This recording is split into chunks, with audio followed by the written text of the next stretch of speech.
يا غالي. يقول النبي صلى الله عليه وسلم: إني أرى ما لا ترون وأسمع ما لا تسمعون. أطت السماء وحق لها أن تعق، لا فيها موضع 4 أصابع إلا وملك ساجد وملك قائم. الشاهد قال: والله لو تعلمون ما أعلم.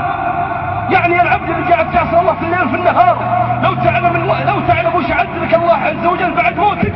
قال: والله لو تعلمون ما أعلم لضحكتم قليلا ولبكيتم كثيرا، وما تنزلتم على النساء بالفرش، وما صعدتم إلى الصعودات تجأرون إلى الله. يا الله، ما أقبح الدنيا، هي دار متى ما أضحكت في يومها أبكت غدا قبحا لها من دار. يقول الله عز وجل في الحديث القدسي: يناديني ويناديك، يناديكم يا أنس ويا جن. ينادي الله عز وجل: يا ابن آدم، لو بلغت ذنوبك عنان السماء ثم استغفرتني لغفرت لك على ما كان فيك ولا أبالي. حديث القدسي: يا ابن آدم، لو أتيتني بقراب الأرض خطايا ثم لقيتني على أن لا تشرك بشيئا غفرت لك على ما كان فيك ولا أبالي.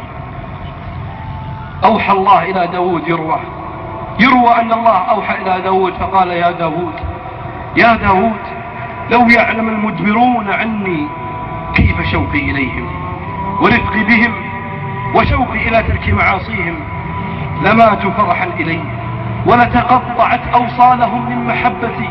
يا داود، هذه إرادتي في المدبرين عني، فكيف إرادتي في المقبلين علي؟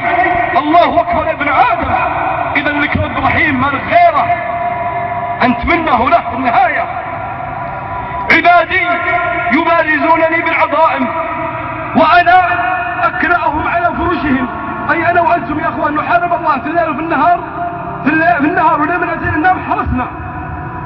وإن صح الحديث: إني والجن والإنس في نبأ عظيم أخلق ويعبد غيري. أي والله، أخلق ويعبد غيري.